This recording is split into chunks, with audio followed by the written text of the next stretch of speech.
Gasimbagane ne bannamawulire kyuka abantu bamulaba kirala era batandise n'okukyogerako ku mpewo nga mulinga balowooza nti abakyuka tebalinamu nsa kubanga mulowooza nti bibiina byaffe byafuuka mannya gye tukola ki gye tuli. Nze njagala kulowooza nti bannayuganda okutandika okugamba okulowooza ku interest ki kye twagala kati olwaleero era tuteekwa kukifuna tutya ne tugumira obujiji bwe tuteekwa okuyitamu tusobole okulaba nti tufuna ekyo kye twagala. It's a step forward in the right direction. Tuleke kubeera nti ebibiina bye tulimu tubiwagira kubanga baabituzaaliramu oba tubiwagira kubanga batumanyidde ekyo. Aisha okutuuka okuva mu NRM naye tekyali kyangu. Nolowooza kino novaayo no taking a decision ya kisajja kikulu. Decision ya kumanya nti nze ndi kyendi naye waliyo Uganda mu maaso gange waggulu, eriyo future mu maaso gange waggulu, eriyo n'abantu beteekwa okumanyibwa ensi beritegeera nti twaliwo ne tuyimirira kino. Kati ombuuza Nupu kyekiddako mu bufunze very briefly kyekiddako. Fe ndoza bwoba weegendereza tufuba nnyo okulaba number 1 nti tetuzuukusa bulumi bw'abantu kuba si kyetwagala kyetugenda okukola tumanyi number 1 teri party esobola kuwangula yokka. Fekka tetusobola n'abalala baze bokka tebaagala tebamala region emu yokka temala. So massive mobilization okuwongera okuleeta buli muntu nga tetulina gwe tulese bweru ne twogera na buli muntu tutegeere nti this is not about Kyagulanyi, this is not about these individuals, this is about the future of this country. Okulaba nti twerwanako tuve mu mbeera gye tukola ki gye tulimu tufune Uganda gye tulowooza tusobola okugyenyumirizaamu wane iwaffe ne bweruwa wano. Tufune abantu betulowooza nti bajja kusobola okubeera nga balumirwa aspirations z'ensi yaffe. Tuve mu kakundi ka history ey'abalwanyi bwe baatuula mu kasaka kaabwe ne babaako bye bateesa ne balowooza nti ffenna bajja tusibira mu bukundi bw'abalwanyi. So wajja tulaga it's mass mobilization okulaba nti tusobola okuba nga tuleeta everybody on board regardless of enzikiriza zaffe ez'enjawulo. Nze I don't care oba bagundi baliddayo after 4 years oba bani baligenda gye balaga. Tusooka okumala ekizibu kye tulina olwaleero then to building ebirala ebiddako. Ono bamuyita Misach Katusiime ali Lwebita. Misach Katusiime in Lwebita says, Aisha, I'm listening to you. Tell the people you have buried the FDC and the arrogance of the Najanankumbi group that Muntu had failed to kill off, and tell us what to do now in the West, now that you people in Kampala have started. Katushabe Misach tetwajja kuziika kibiina kyonna tete tukyenyumirizaamu wabula kye tukoze kwe kuliberating Abannayuganda abadde balowooza nti ekibiina kiri part of you regardless of kyekikola oba decision libeera nakyo. Awo wetuli era twagala kusaba abantu bonna twogera n'abantu baffe eri abantu abagala enkyukakyuka olwaleero abatadde nnyo olukongolo kuba westerners abo nayo neyo liberation twagala kugikola. First step bibiina tubirimu ebibiina should be there for a cause. Ekibiina kibanga ekivudde ku cause nonya wolowooza osobola okufunira interests zo. Ekyokubiri okuva mu byamawanga bino mulekera kusonga engalo mu banyankole nti abo. Not every munyankole akubbye, not every munyankole akunyigiriza. Banyankole bangi babonaabonanga ffe bwe tukola ki bwe tubonaabona. So kyekiddako n'abanyankole kye tubasaba kubagamba ffe mutugamba ki eno mu western. That's what she is saying. Ate abaganda tugamba banyankole tugamba all of them. People abali mu western region twagala kubagamba nti nabo bave mu kwesibira mu kakundi nga abanoonya ekyabwe abalowooza nti baprotected the regime of the time nga balinga abalowooza nti emiridde interests zaabwe nga nabo babonaabona kyenkanyi naffe bajje twegattire wamu tulwanirire eggwanga lyaffe tudirowooza mu birala kwebiza ensonga ezikwata ku ebyo ebirala. Siraje Lubama Tadeo Saulo aganti example ye Kenya jetuwa Tadeo message yonja gisoma mu Luganda newankubadde ogiwandika mu Luganda ne mu Luzungu aganti example ye Kenya jetuwa yaba tribal chiefs. Buli political grouping ye Kenya eri tribal and bagatta tribal interests ne bavuga ekimotoka ekyo Aisha kyabadde atugamba oba Aisha kyatugamba Siraje very briefly omanyi gwe wankanze Siraje nade manyi watambudde ne Aisha nengezo kuwulira nga wazzeeyo nzikiriziganya nabo ku post emu ya presidency naye manyi DP is not seasonal. It's not a seasonal party. Era ekikwatagana ne DP no try tugenda mwesi DP went with the word DP.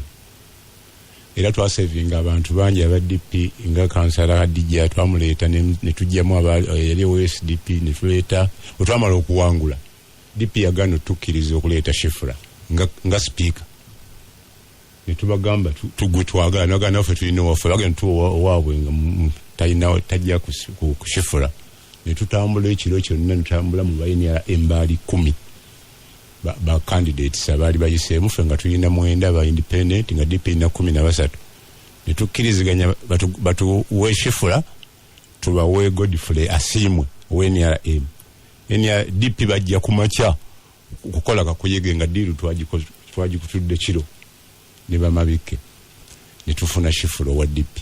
This time round fetugamba nga Makindi Kampala yonna bubade balonda ba speaker tibalina n'omugo baali balonze nga wa DP twalwana ne mulya nnyama ne tuleeta Muzaffaru n'abeera speaker wa DP fetulina DP wa DP.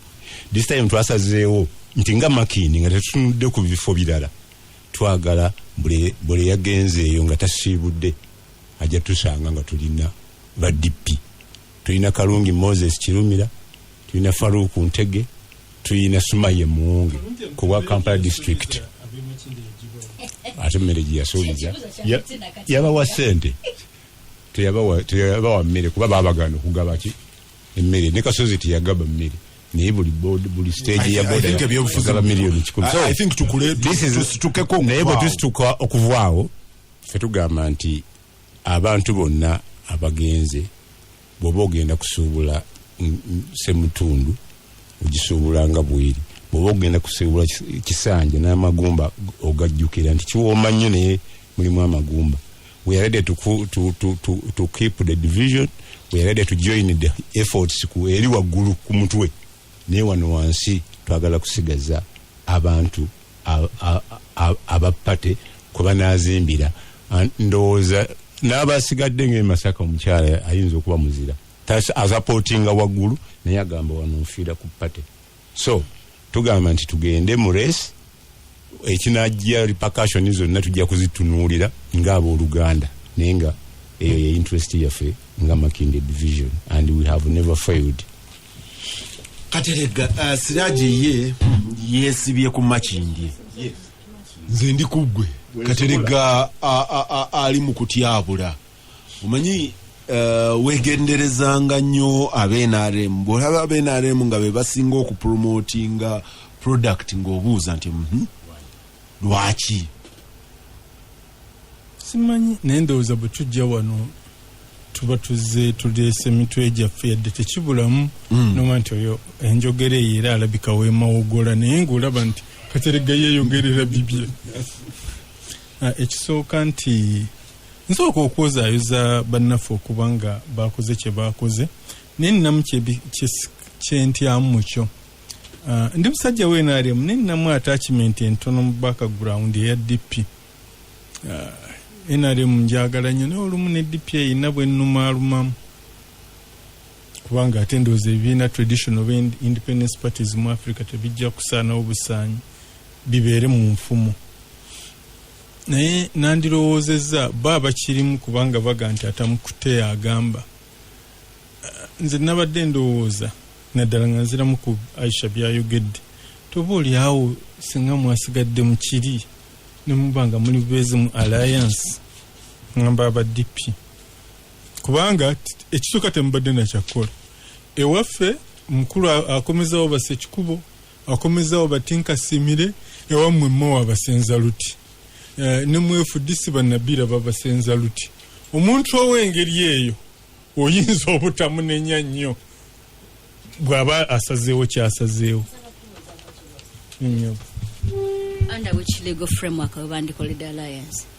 kubanga nze gye mmanyi era egamba nti ebibiina byabwe mukola alliance ebibiina byammwe mubiteeke in abeyance mulyoke mukola alliance kitegeeza wumuza wansi ekibiina kyo kati under which legal framework we bandikoledde alliance.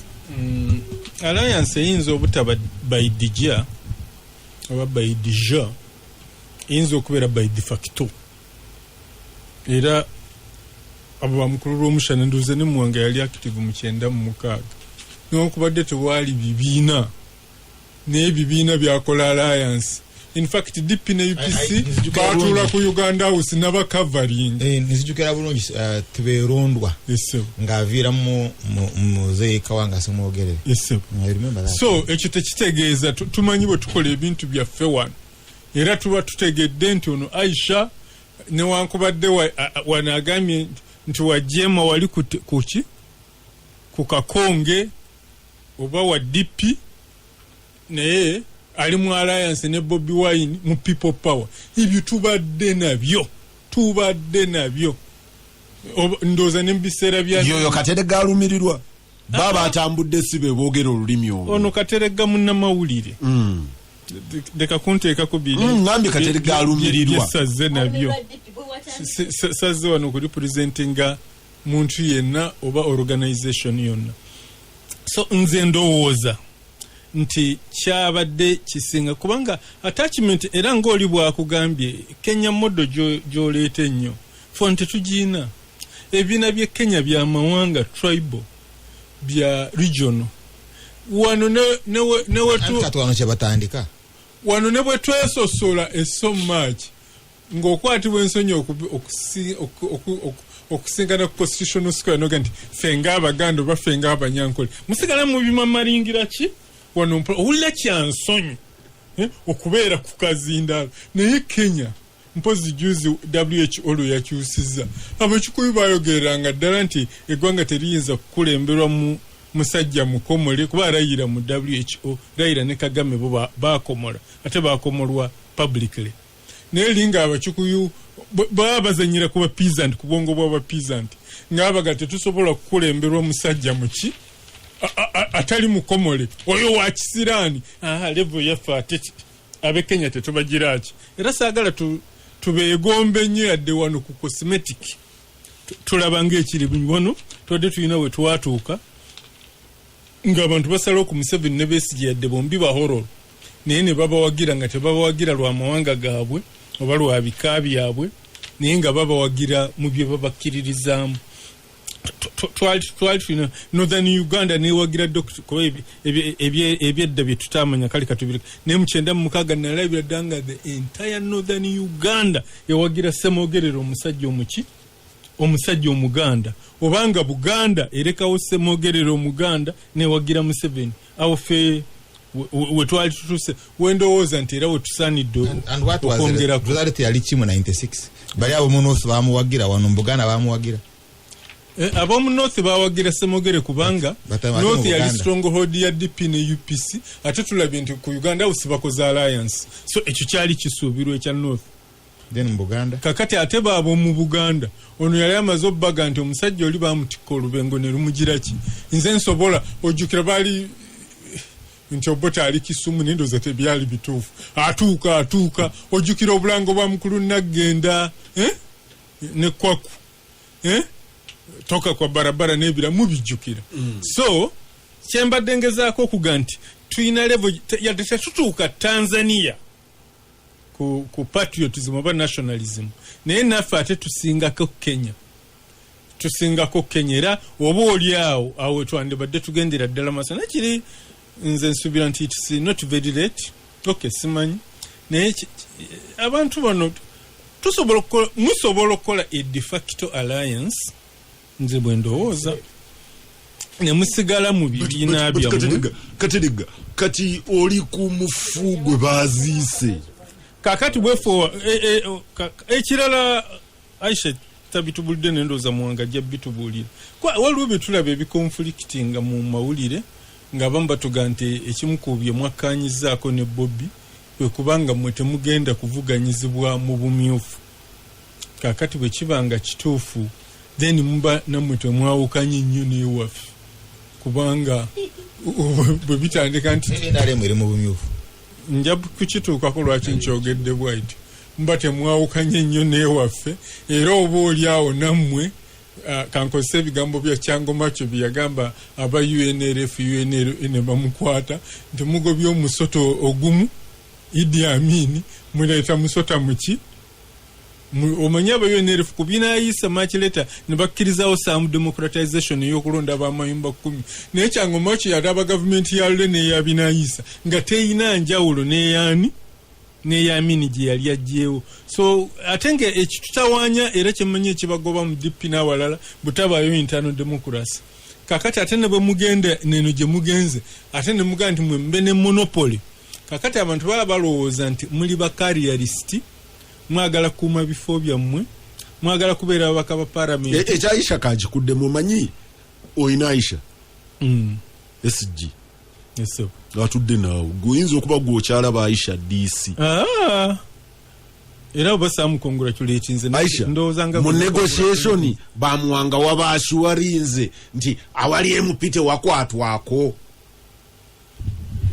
Jebujja tugenda kubabuulira selection criteria y'aba candidates baffe officially era ekyo mugumiikiriza we shall unpack kyembadde nkireeterako okufaananamu ewaffe waliyo okuvuganya kwe nandyagadde n'abalala bakukoppe naddala wansi naye kati bwe kituuka kakiiko ak'okuntikko sek era wawudde nga muganda wange ayoza Alhaji Moses Kigongo nange mukadde wange kyansanyudde nga kibadde naye ne bana ab'ebutambala balina okumuyozaayoza ekifo kyabwe bakisigazza naye nze ndowoozaamu nti gye tugenda mu NRM twetaagayo oba Council of Elders nga bo tebali mu nsiike nga bamanyiddwa nti bwe bakola ebyo kubanga ekya vetting kyetaagisa osanga abasajja nga Gorbachev yasuula Communist Party osanga Soviet Union tewali vetting omusajja wa CIA n'alyoka agira ki ajja n'akambeke ne jirita so the vetting sigigaana naye wandibaddewo abakola vetting nga bo sibali interested nga lukiiko lw'abasajja bakulu nga tibali mu awo kitegeerekeka era yadde ne mukadde waffe omukyala Kadaaga ye yabigaanya okusinziira ku bye nalabye naga tamala kutoba ng'agenda kuggusa ate nti bamugira ki bamuyambako naye ebyobululu zaala abantu bwe baba basobola okubatuuza oba okugamba ko oli omuwala n'avaamu nakyo tekyandibadde kibi naye bino byonna bijja olw'okuba entaano demokurasi ntono mu bibiina twagala mu kino ekibiina ekipya mmwe Aisha gye mugenze tulabire ddala demokurasi ow'ekimmemete naye bwe munaago kubanga abadde reluctant ku ansa gy'atuwadde alinga atamanyi nti mu ndagaano wali baataddewo ki naye akimanyi naye nga ffe ag'omunkubo gatugandi bali baabaga nti bano bamuwanga baage nti tetuvuganyizibwa bwe tuba tuvuganyizibwa bwetuba tusomesa communication Aisha ansa gyakuwadde tuga is the official non committee nti sijja kubuulira bagiyita official non committee Aisha tanajja I think muyina facts info anze sina kati ngawadde fact wembuza Aisha I can understand waliwo benefit gyeminza okufuna nga ndi wano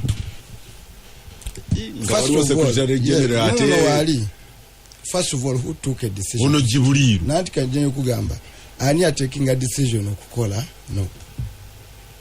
Echibo bato nachimanya. Then you just call a conclusions zonga nfu. Choino okudayo. If you are an investigative journalist, worth it. No government. When was the decision taken and who took it? Era ni joining zechi. So ebyo nga tobinako answer eranzi tanyo kusoma amawulire okay no lumuna jano nera chomsana nga tutudde wano na lino Aisha wano nafumula bigambo naye ngamba ona child intelligence officer no child si wano twese nekukuba na katika nekukuba na kana nganti naye ona child intelligence officer sebe nagamba no nga ndaba byafumula twali tukanyiza tetulumbagana because wembanga ndiwo intelligence officer nyino kwa intelligence ku radio oba intelligence bajogerera ku radio kakati mwanka tulina okufuna y'abasajja abakadde mbadde ku circulation ya mawulogo mbadde mugamba twali tukuba wano olwijema atuusa wano omugenzi Kisekka ng'alina bazzukulu be ku kyalo bamuleetedde amawulire ku makya n'asaase n'agamba kale ono bambi bamusse awo mwabo wekyava ne tumanya nti Rwigema yattiddwa naye ng'abamawulire bakyali ku birala. So at the end of the day bawandika two things happen Pulida ne Siraje Rugwamba. Ekyokusookera ddala unlike ebyali bibaddewo, the heart ne soul ya DP yatambuddemu okujjako nga tumanyi the extent ebyokubiri ebiriwo nti ne NUP is a work in progress. Ate tekitandise kati ono Charles yaliko ku occasion emu twali naye share the platform Makerere netugamba nti obutafaanana biseera bye tubaddemu birala.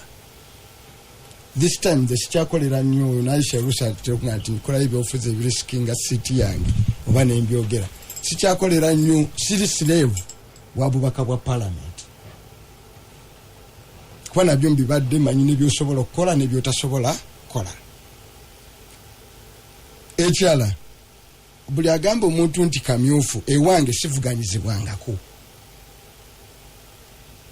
era ne bujja oba ndi mu DP oba ndiwa n'onvuganya mu structure ya DP obadde tusobola kumpangula ate ne muno batalina busobozi wadde bunyima card because legal aid obuyinza tabuyina. So ezo si the issues. Oyo muwanga n'omulala yenna that's the point. No. Muwanga the individual. No. Muwanga oyinza okuba ng'olina distinction nga muwanga the individual. Yes. Eyo tejja ku applyinga ku kibazo nga teyandi applyinze ku kateregga. It can be one of manyi gy'oyinza okutegeka. It can be one of but majority kuba atambuddemu eyo tibadde threat. Even then you would sit and get it anyway because botula ne mawu n'omuganda naffe together it is a simple obusobola obifuna. So ezo zibadde threat. Two things are happening oba bisatu. Activities kyezibaddewo eza joint opposition oba eza opposition walk to work TDA bichi mabira nolabanga bano batambudde na kya DP kyokka.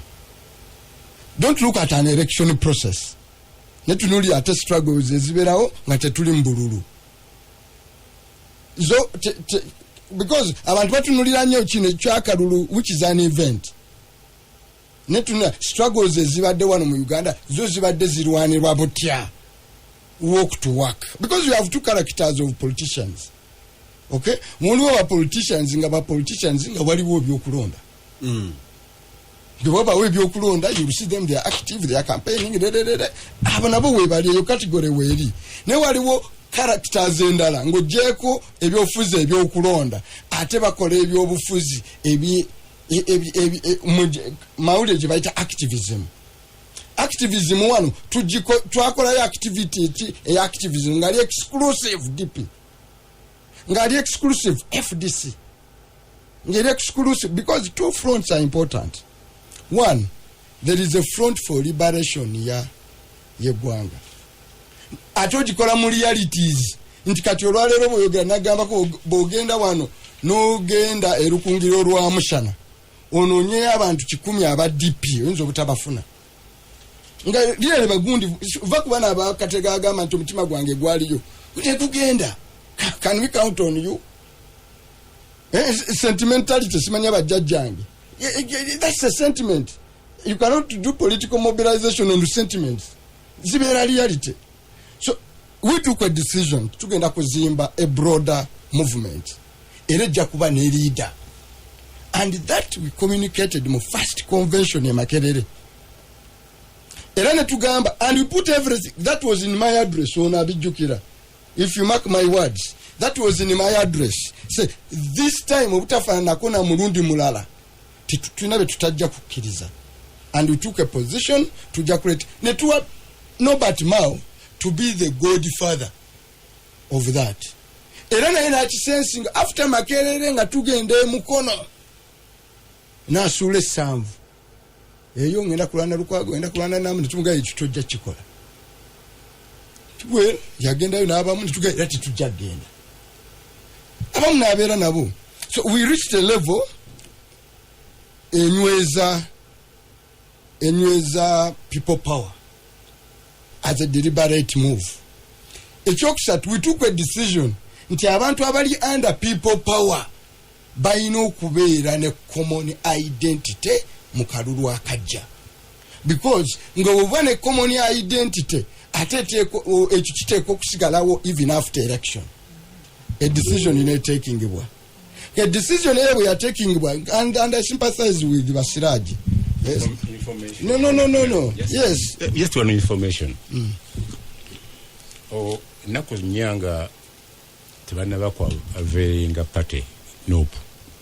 Naline meeting yemu ne Chameleon ni Mabike nga addressing aba DP nga baganti no tuli ku final touches okutwala Bobi Wine okumuwa enkumbi. Nyimba gamba nti ekyo tekisoboka dezerede party in the offing erenkera bana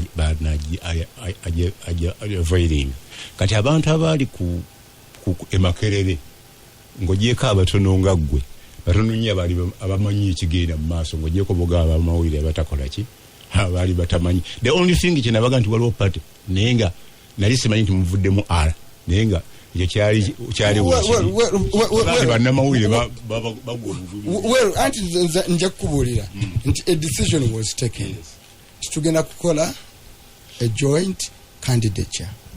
A decision nebeera taken earlier nti tujja kubeera ne candidate mbwa president omulundi guno. Question is, everybody was given a chance. Sengo obadde omanyi ebibadde mabegakaawo, including, I can even reach to tell you detail, including joining DP was an option, including working with FDC details sijazi kubuulira was an option, but a decision was taken okutandika no. N'olwekyo nobody was unveiled. Can I get clear? Bogamba tujja kubeera ne candidate omulundi guno otegeeza baani. But yes, you are not an active politician. Yes. That's why we're going to together nani. Abali yo Makerere waliyo, and we told you. You were a witness. You were a decision maker. You were a witness to that, and that was your role. So, secondly, sorry, let me sound like that. You were just a witness. You were a witness.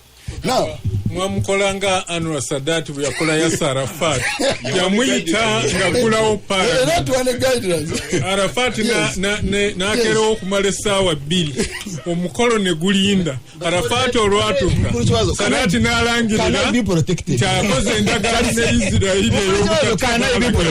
ekirungi kyazo oyina omukisa mwanga bwana amala okwogera wadde omukisa nga kankusooke and no nzina ibadda denga nzanzika kale kyabikuwa nagwe wadde nengamba ono yabasemba then netukanya kakati ekyokusatu ekiddako, which is the next step, okay, is to attempt twinza okulemererwa to build a broader coalition and a platform for the general election.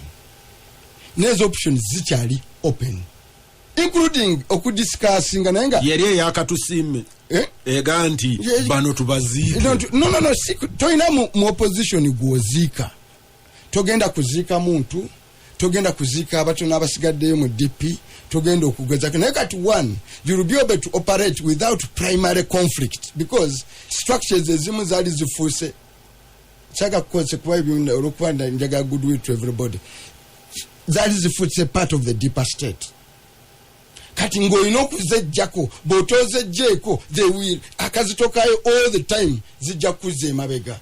So you have to do a tactical maneuver for strategic reasons. N'olwekyo ekigenda mu maaso kankusomere Stanley Katabarwa agamba nti Mwanga, I'd like to hear how you're going to deal with DP and the FDC when Monday to Sunday you've demonized Mao, you've bedeviled Besigye to the level that even writing Besigye's name on my status, all people power noob actors will rip me apart. Stanley Katabarwa. Kituufu mulimu ebintu ebindega okwejulira ono Charles Romsena yajjana ng'abantu bagezaako after Hotel Africana ojjukira I went to Kiboga presiding over a people power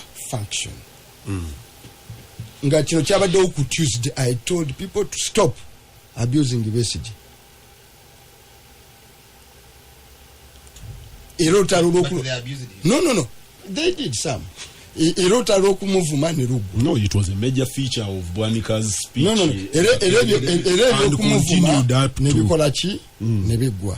Even as we speak, you never know. There is some more work. Kolachi ekolebwa. Chovola ba Siraji na ye muganti declaration izizo. Oli abadaga ne Mao aganti demonizing Mao alipinze kye yasowinga. Mao yali ng'omukulembeze yatwala nti y'obukulembeze osobola okufuuka omuvumi asemba nesaga mubeerako because really what we are doing is now broader than Mao, than an individual. So even Siraji, we want to allay your fears nti kino kyetugendako next phase of the struggle is not for those narrow interests and ayagala okufuuka kansala oba MOP.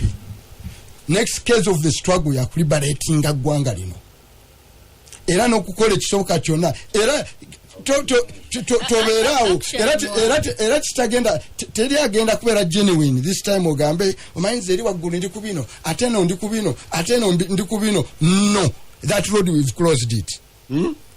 Dam abeera ate presidential candidate ate owaddikyo wawalala ate noganti Bobi Wine that road we have closed it. Bekibaba kibadde that road we have closed. That is an interesting we will one. Get no we will get I want to get clarity yes, on that because I'll put you back on notice. We will get a framework.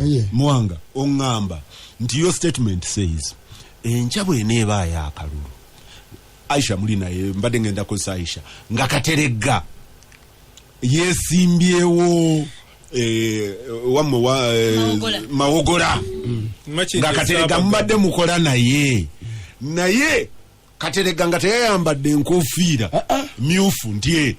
Now we've drawn a line and the line says you are either with us or you are not. We've drawn a line in the sand. No, tombulira. Chombulira ku road Soko kubulidde nti waliwo more work in progress ne abalala forces of change. Okay? After that arrangement which will follow now this one. Okay? Echono tekinamu space. If we will all sit and agree Kampala tugenda kuwagira Lukwago at the FDC tujja kikanyako betulagamba nti Komasimbi tujja kuwagirani Kateregga tujja ngawa DP tujja kikanyako. Okay, betunaba tutuse tukanti ebutambala tujja kuwagira Aisha one noop nga ina umbrella tujja kikanyako. Outside that tewaliwo compromise. Obantegerese bulungi nti ebyo byetugenda okwogerako ne tubimala because this time ekibadde Dr. H yakingambako mwine waltege nti ekisinga okubeera subversive mu politics wa wano electoral positions. Abantu bazituukako beerabira ne beerabira okuliberatinga kikati Sidaje era gamba enche luli ali nze by the way admiring politics wa Kenya. In one of the meeting I had, bali bantwala okusisinkana Raila. Kenya. He's the politician I don't want to meet because he has been to all places and with all people. So simwagala naye at this time the task at hand for my generation is to liberate this country. Gasimbagana ne Including Charles Romshana. Leero si byangu. Onazikiriza Leero Katonda. nasazeewo okuwuliriza largely. How are you? Ekyovudola nti nsoma message z'abawuliriza n'empuliriza. Bw'okola scan bw'otunuulira Africa yonna. Charles oyina eddakiika 7. Obalinga tobalangidde. Anti saagala ozikozese bubi. Why? Kati nzikozesa biwa. Bw'otunuulira scanning Africa fena tuyina ekizibu Africa challenges biri one the neo imperialism oli ajja kufuna obugagga waffe naye nga wabulonda alekawo mirambwe wera bibiri Congo South Sudan n'awalala. Ekyokubiri that the states zetulina mu Africa ziri wakati kubeera agents b'abazungu betwagoba wano mu kunyaga okwo and ekyokubiri teziri democratic. So nekitulaga direction ya struggle gye tuyina nti direction ya struggle gye tuyina kulwanirira kufuna our sovereignty nti eddoboozi lyaffe liwulirwe ekyandabadde mu democracy.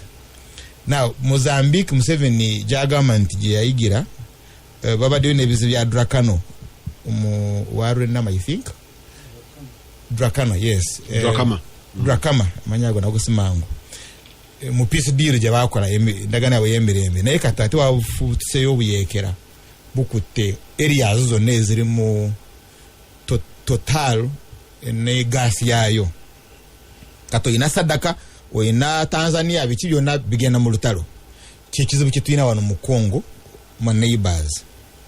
Now ekyo kimu I'm showing you areas where we have an occupation dynamics ezibeerawo. Joe Palestinians Israel badegenda kudama tukwate kitundu kyawe ekyo kipayinge kitwale sovereignty yawe. Endagano bagikoledde mu USA wakati w'eggwanga erimu ly'Abarabu ne Trump. Mbadde nsaba abagoberera ebyo nabo bagende bakifugobe olabe nti so kati oba oli mu Palestine ng'olwana kwejja ku occupation ani gwe okubagana naye otunulira Netanyahu oba otunulira Trump. Kati bw'okitunulira wano kati oba okitunulira wano ekizibu kye tulina ekinene is that one tulina state ate ekutuse etokipayinga ate ekutuse. Ekyokubiri empisa zaffe values nazo zikutuse kyobala atwade twogera ku kanisa twogera ku biki ne politicians by the way principles tezikyaliwo fena tukutuse. Now kyoyina wanaze tuula ate omugo gwoyina mu politics zaffe okutambula kw'aba MPs. Okay, parliament yona njagala kukibuuza gwe moderator all these MPs abali mu parliament bina plus bonna babagende wakyagulana Museveni agwa bonna n'obateeka mu loole nga mu tipa zino zenalabye za KCCA n'obavuga n'obatwala ekamwoca ne mukuba amawulire ne mukuba ebifaananyi awo Museveni ojja kumulaba nga alinya moloka nga Obote bwe yalinya moloka n'agenda mu Exile agulirira bwakyo batagwa. You see not necessarily. Yeah, so well it would have been a different story singa MP abo bajja kulwabo naye nga 7 ku buli 10 ku bo ekibeesibye wa Mwami Museveni nti ye reason lwaki they will make it. I'm saying therefore nebo bagenda oba oli awo na creating aba because ekibazo nze kati gwentunuulira nnyo nga commander is you because ndabye emotion zo leero ku values no ga population eta rising gwali in touch gwali in contact n'okufa kwensi Uganda wekoze eki wetuuse. So bw'oba oyogera kununula Uganda oyogera ku those values nti MPs bano bonna bwe bagenda because abadde bagenda mu bitundutundu kubeera nga headlines tevuzwa mu mawulire naye ne wane bwe bagenda the whole of this parliament ne Kadaga waayo ne Baolanya ne commission yayo byonna n'abalamuzi baayo Museveni agwa. So bwabanga tasobola kugwa then we are discussing something else. Simanyi nti tasobola kugwa bwetubanga tasobola agulirira bwaki buli kasaba kyamwinako Aisha Kabanda ayabba ekizimbe just yagoba mu Kampala just akazimbe kamu tonaba kutuuka kubabba egaali y'omukka, tonaba kutuuka kubabba emisozi, just akazimbi yakuddusa emisinde. You are a refugee somewhere. So I'm telling you tasobola ojja kukitegeera. Now mukulu Mwanga Kivumbi ne banne they are MPs ku individual merit. Tebazimbye ekibiina. Indeed batono wano abazimbye ekibiina because we don't have multipartyism. The state tekkiriza kuzimba kibiina nti wetubegezaako what they can't. That's why you see ntoyina Mwanga agenze Butambala tegenze. You get taina structure za tute za DP nti DP ebadde Butambala egenze naye nalaba namboze nga negotiating ngaga nti nze bwe mba muntu wala nzija ne structure ya DP yonna eya mukono. See nze kati nonya mikono. I'm an aspiring presidential aspirant to qualify to be a candidate. You know kufuna mikono 10 in 2/3 of Uganda's districts. Now generally speaking singa emikono 10 gikola ekibiina mbera n'ekibiina because twakiteekawo nga twagala afuuka candidate abenga ina national character. That's why we put emikono 10. Nyinza okugifuna nyinza obutagifuna but we no, I mean, but that's the best we could also offer. Nyinza okugifuna nyinza obutagifuna but you see the environment eriwo tekkiriza bibina kukola. It doesn't. Yes, it doesn't. Yeah. So that's why you see Mwanga bw'aba agenda naye akyali mu kuzimba.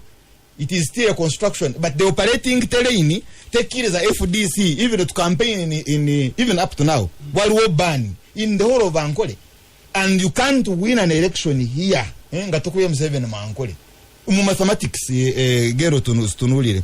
Now so okusurvivinga Mwanga Kivumbi, that's why I have some minimal sympathy. Of course katampise witness. I thought I was an actor. No, but those are very instructive words.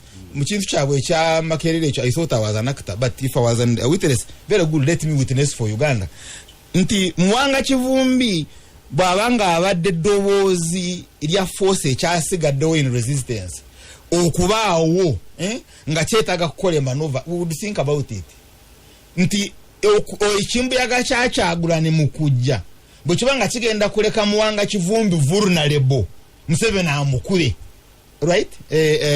Kati nga olina okugenda mu kimbuyaga ekyo holding kiremu okubeera lwekeresa ne kikuteeka wansi, then it makes tactical sense. The question now is osobola okubuulira abantu the truth that eno gyendi so that I manage ekimbuyaga kino ekirelwekeresa tekinteeka wansi tekiyamba Museveni kunteeka wansi. And I think that is basically the main reason why Charles okola accusation etaliwo nti Mwanga agenze for personal survival. Mwanga bw'abadde submitting Mwanga akugamba nti he's been a conscious architect. Era Mwanga agamba nti the formulation concept erimu speech ye jawe Makerere. Actually Mwanga only comes short of telling you I have led this movement to where it is. Why do you think what goes on there? You see, when I'm talking about Mwanga kati Mwanga kigongamba Mwanga akugamba nti I have birthed this movement over mubino sikozesa I gamba it is something wabadde towulira. He said we. Naye gata Mwanga bwakugamba nti mu my speech mwe muli concept to delivering the speech Jenakola I made it as the chairman of DP reunion. Peter, please, I have less than a minute. Tuyambe tutegeere without being an alarmist. Botugamba nti bamuwanga. Okay, the whole of parliament ne bwevaayo neddeno tekisobola kunyeenya. Oyina okutuyamba olulage what should be done then, because the best people can do, politicians can do, is to rally buli alowooza nti twagala change. Simbagana will give me an hour in future. Kati, I don't agree with Mwanga. Anyway, I note one, Mwanga wagamba siwangu wa Butambala. I note. And they won't Simbako. siwangulwa I note within party structure yagambye mu party ya mu naganti nze ekyokunoonya akamyufu mu DP is not a concern or any other outfitting anjagadde but general population you never know. But even in primaries still the general population ekuwangwa I would only say katonda anyina souls. But the most important point is tujja kubeera with the candidate, because now I now agree that I was a witness. Mbweze nali ndowooza nti system gye twali tusetinga yali egenda kuleta candidate. But you see, you became a defined we. Yeah, you see, but katize chinyambye muzatu we, now I have known my class. I was a witness. That's why you say I must say katize nga witness. Jagala komanya who is that we? You know, that's why the problem is we where Mao is not qualified. Because you see, Mao also says in looking for a candidate, why can't I also be considered? Why do you say here it is closed? It must be. Please. Oyogede ninkuliriza. But Mao was the president. You know, Mwanga Chivumbi is a point of reference. 2 reasons. One is credible. Mwanga